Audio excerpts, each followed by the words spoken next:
Hello friends, summer ஹாலிடேக்கு வெயில் சும்மா பட்டே கிளப்புது. இந்த மாதிரி டைமில் ஜூஸு ஐஸு ஏதாவது சாப்பிட்டுட்டே இருக்கணும். பிள்ளைங்க ரொம்ப அடம் பண்ணிகிட்டே இருக்காங்க.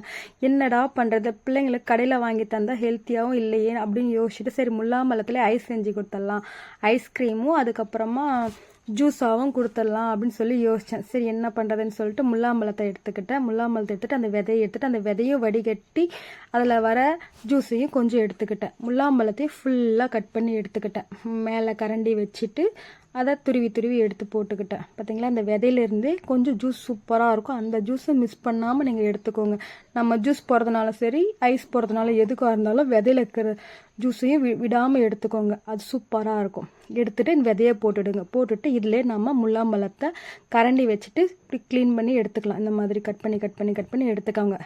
இந்த மாதிரி கட் பண்ணி ஜூஸ் போட்டாலும் செம்மையாக இருக்கும். நம்ம சுகர் இதுக்கு எவ்வளோ தேவையோ அந்த லெவல் போட்டுட்டு ஜூஸ் போட்டு குடித்தா மத்தியான டைமில் ஐஸ் க்யூப் போட்டுட்டு செம்மையாக இருக்கும். வெயிலுக்கும் அதுக்கும் நம்ம முல்லாம்பழம் ஜூஸ் போட்டால் எப்படி இருக்கும். இந்த மாதிரி எல்லாமே நம்ம முல்லாம்பழத்தையும் இந்த மாதிரி ஓட்டிலேருந்து எல்லாம் பிரித்து எடுத்தாச்சு. இப்போ இதில் நமக்கு சர்க்கரை எவ்வளோ தேவையோ அந்த லெவலுக்கு சர்க்கரை போட்டுக்கோங்க. போட்டுட்டு பால், 1 டம்ளர் பால் காய வச்சு ஆற வச்சுருக்கிறேன். அந்த பாலை அதில் ஊற்றிடுங்க. அப்புறம் ஐஸ் க்யூப் எவ்வளோ தேவையோ சில்னஸ் அந்த அளவுக்கு ஐஸ் கட்டி எடுத்துக்கோங்க. பால் ஊற்றிட்டு ஐஸ் கட்டி போட்டுட்டு இப்போ நம்ம ஒரு மிக்ஸி ஜாரில் கிரைண்ட் பண்ணி எடுத்துடலாம். ஜூஸ் ஆனால் செம்ம டேஸ்ட்டாக இருக்கும். முல்லாம்பழ ஜூஸ் சம்மர் டைமில் கிடைக்கிறது தான் சூப்பராக இருக்கும். அந்த டைமுக்கு விளைஞ்சி வர காய்ங்க தான் டேஸ்ட் அதிகம். நம்ம மற்ற டைமில் கிடைக்கிறதெல்லாம் காய்ங்க டேஸ்ட்டே இருக்காது. பார்த்தீங்களா, மிக்ஸி ஜாருக்கு மாற்றிட்டேன். இன்னும் கொஞ்சம் சக்கரை போட சொல்லி ஒரே ராடி பண்ணாங்க. சக்கரை போட்டுட்டு இந்த மாதிரி மிக்ஸி ஜாரில் எடுத்துருங்க. இப்படியே டம்ளரில் ஊற்றியும் நம்ம ஜூஸாக குடிக்கலாம். இல்லை எங்கள் பிள்ளைங்களுக்கு ஒரே ஐஸ் தான் கேட்டுகிட்டே இருந்தாங்க. அதனால் நான் என்ன பண்ணேன், நம்ம ஐஸ் கட்டி வைக்கிறோம் இல்லைங்களா, அந்த இதில் ஃப்ரீசருக்குள்ளே வைக்க ஐஸ் கட்டி வைக்கிறது, இதில் நம்ம கப்பாக குல்ஃபி ஐஸ் மாதிரி குட்டி குல்ஃபி ஐஸ் மாதிரி கொடுக்கலாம் அப்படின்னு சொல்லி யோசித்தேன்.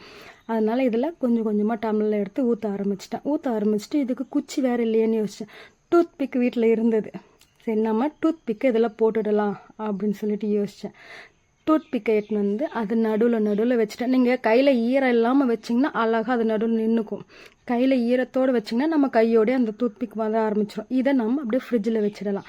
அடுத்து டம்ளரில் ஐஸ் கேட்டாங்க. சரி டம்ளரில் வைக்கலாம். அதுக்கும் அந்த மேலே பேப்பர் இல்லைங்களா, அந்த ஸ்பூன் நிற்கிறதுக்காக நம்ம பிளாஸ்டிக் வேணும்.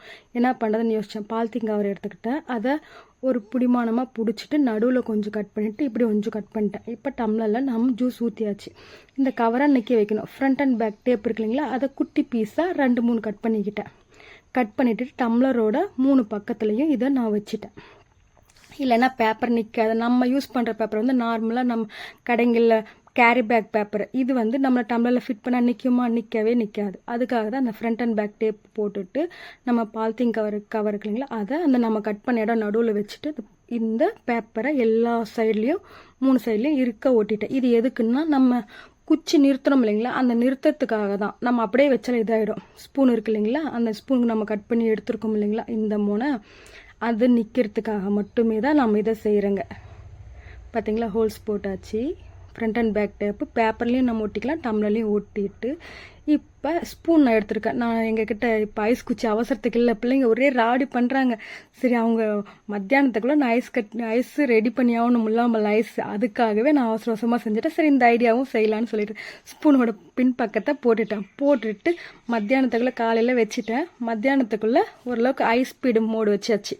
ஃப்ரீசரில் வச்சுட்டு எடுத்துட்டு நான் இந்த பக்கம் அதுக்குள்ளே ஒவ்வொன்றும் பிடுங்கி பார்த்துருக்குறாங்க. அப்பா கடவுளே, குச்சி பார்த்தீங்களா, தண்ணியில் வச்சு டக்குன்னு வந்துடும். ஆனால் அது அவசரப்பட்டுட்டு பிடுங்கி பார்த்துட்டாங்க. பார்த்தீங்களா எவ்வளோ அழகாக குல்பி ஐஸ் மாதிரி சூப்பராக வருது.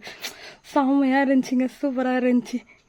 உங்களுக்கு வேணால் இந்த மாதிரி யூஸ் பண்ணுங்கள். டம்ளரையும் நம்ம ஐஸ் கட்டி ஃப்ரீசர்லேருந்து எடுத்ததுக்கப்புறம் ஒரு 2 நிமிஷம் தண்ணியில் வச்சிங்கன்னா அழகாக வந்துடும் ஐஸ். நமக்கே வேணாலும் சம்மர் டைமில் சரி எப்போனாலுமே இந்த மாதிரி ஐஸ் செஞ்சு பாருங்கள், சூப்பராக இருக்குது. நம்ம எந்த கெமிக்கலும் போடல, பால், சுகரு, முல்லாம்பழம் இவ்வளோ தான் போட்டிருக்குறோம். ஆனால் டேஸ்ட்டு வேறு லெவலில் இருக்கும்.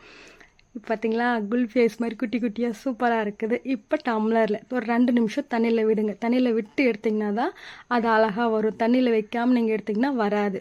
ஒரு 2 நிமிஷம் அவ்வளோதான். இப்போ பார்த்தீங்களா, இப்போ வந்துடும் பாருங்க. வாவ், செம்ம சூப்பராக இருக்குது பாருங்க. வீடியோ பிடிச்சிருந்தா லைக் பண்ணுங்க, ஷேர் பண்ணுங்க, கமெண்ட் பண்ண மறந்துடாதீங்க.